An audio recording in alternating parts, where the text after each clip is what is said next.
Hello, my name is Jasper at Get Paid for Your Pet, and in today's video, I'm going to talk about how you can identify your target audience for your Airbnb listing. Now, this is something that's really important that you do, especially when you invest in a new property. Before you buy it, I recommend that you figure this out first because, as with any business, knowing who your customer is essential to the success of your business. Now, the way to do this is to ask yourself three questions. Question number one, who visits your area? Right? What are the different type of groups that you can choose from? Because if you're near Disneyland, for example, you might want to cater to young singles, but they don't go to Disneyland. They go to Miami Beach and drink cocktails, and they don't take selfies with Minnie Mouse at Disneyland. So the first thing you want to look at is, okay, who are the people that actually visit my area, right? The second question you want to ask yourself is, who do you want to host, right? For example, when I was hosting in Amsterdam, there's a lot of young people visiting the city, and they like to enjoy the nightlife. They like to try some stimulating substances that might not be legal in the country where they travel from. But those aren't really the type of visitors that I wanted to cater to because I didn't want to get in trouble with my neighbors. I technically wasn't allowed to rent out my apartment on Airbnb in my building. There were some regulations that prohibited it.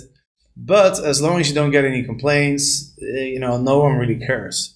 So I knew that as long as I host people who, don't throw parties, who don't go out and come back drunk at like 3 a.m. in the morning and wake up the neighbors, as long as I avoid that type of situation, then I was pretty sure that I'll be okay. And in the end, I ended up hosting for 5 years. I've never had a single complaint. Right? So that's the second thing you want to ask yourself is, who do you want to host? Now, the third thing you want to ask yourself is, when you figured out who you want to host and you've established that those people are actually visiting your area, you want to ask yourself, would those people want to stay at your listing? Is it a good fit? As an example, you might want to cater to business travelers, and those type of travelers might be frequenting your city, but if your listing is located in a very busy bar street or not near the financial center, then those business travelers might not want to stay at your place. Or maybe the type of apartment that you have isn't very suitable for people who travel by themselves. Maybe it's more suitable for families or larger groups or whatsoever. So these are really the three things that you need to check. And so now I wanted to kind of show you how I went through this thought process myself when I selected my penthouse in Cali in Colombia. Because I did a lot of research before I made this decision. And so I kind of want to walk you through that whole process. So the first thing is, who visits Cali, right? So I found some visitor stats, and these are in Spanish, but I will kind of like talk you through it and point out the most important things. So let's take a look. All right, so I pulled up visitors stats to the area. And in this graph, you see a blue line and yellow line. The yellow line are the international arrivals. And as you can see, this data is over 2015. Until August, there was 272,000 international arrivals, right? So who are these people? Where are they from? What countries are they from? Of all the foreigners that visit Cali, the number one country is the United States, the Estados Unidos. And if you can read Spanish, you can see that this country represents 16.3% of the arrivals. After that, it's Venezuela, Ecuador, Mexico, Brazil, Peru, Spain, Argentina, Chile, and Panama, which are all Spanish-speaking countries. And the United States is the only non-Spanish-speaking country that is in this list, and it's also the top.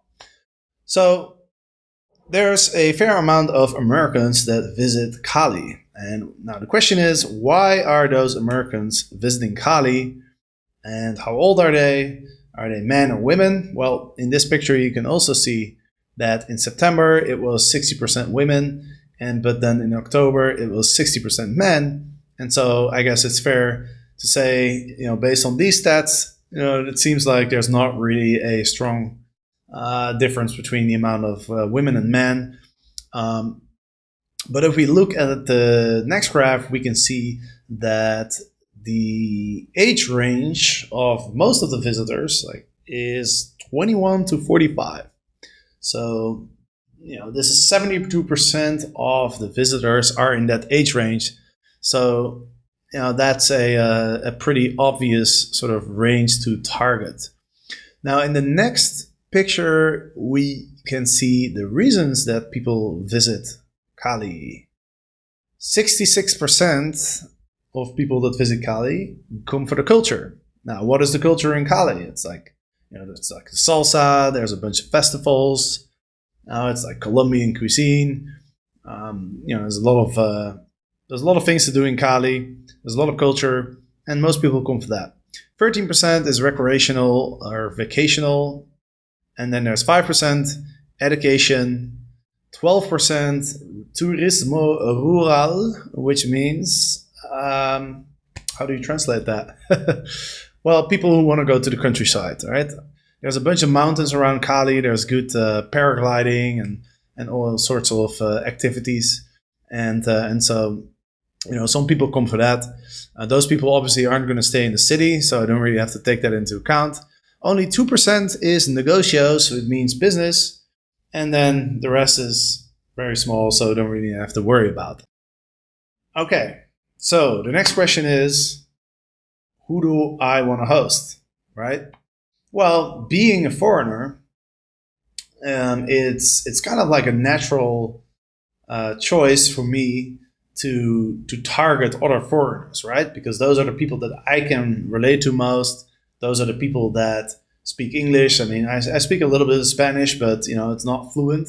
So if I'm hosting people that don't speak English at all, then I might not be able to provide as good of a service to them as people who speak English, right? So it's kind of a natural fit for me to focus on the American people. Like, I've lived in the US.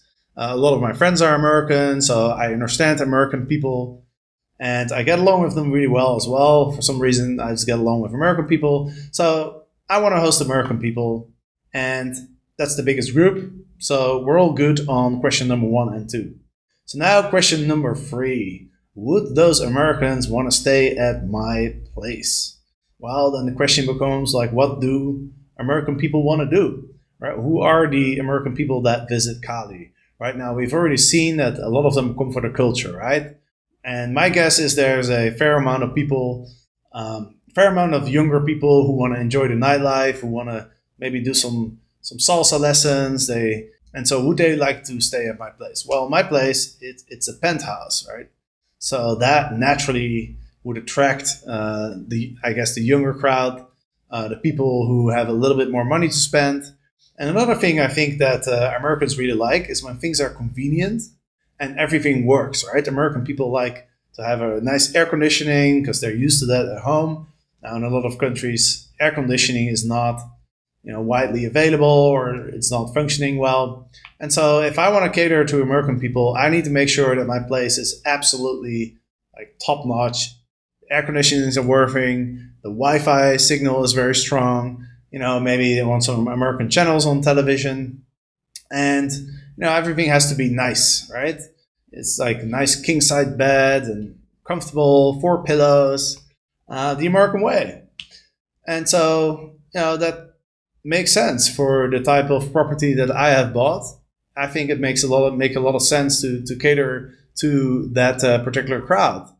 Well, does that mean that I'm not going to host people from South America or from Europe or from Mexico? No, of course not. I mean, I'm still going to be welcoming those people as well.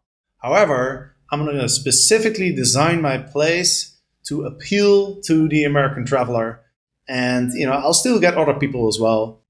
So hopefully this was helpful to you. I think this is one of the most important things that you need to think about before you purchase a property, because you don't want to purchase something and then you're figuring all this stuff out and you realize, okay, well, maybe I should have bought a different unit because it doesn't really fit. The people that I want to host are not really the people that visit here, or they're not really the people that might want to stay at my place. And so, it's really important to ask yourself these questions. But even if you're already hosting, it's still worth, going through this whole process because, from my experience, when I started hosting in Amsterdam, it actually took me about a year to figure out what my target audience was. I just started hosting. I had no idea. I didn't think about all this kind of stuff. But at some point, I hosted a group that consisted of 2 couples, and they were a little bit older. And they told me that my apartment was completely perfect for them. And that was because my bedrooms are equal sized, so they didn't have to fight over who gets the bigger and the smaller bedroom. And secondly, the bedrooms were located at opposite ends of my apartment, which meant that the couples would have their privacy. You can't hear what's going on in the other bedroom, which is very attractive. Awesome. Well, I hope you enjoyed this video, and of course tomorrow there'll be the next one. Please comment. Let me know what you want me to talk about, and please subscribe as well. I'm almost at 1,000 subscribers, and of course that would be an awesome milestone to reach. So just a few more subscribers, and I'll get to 1,000. So thanks for watching, and I'll see you tomorrow.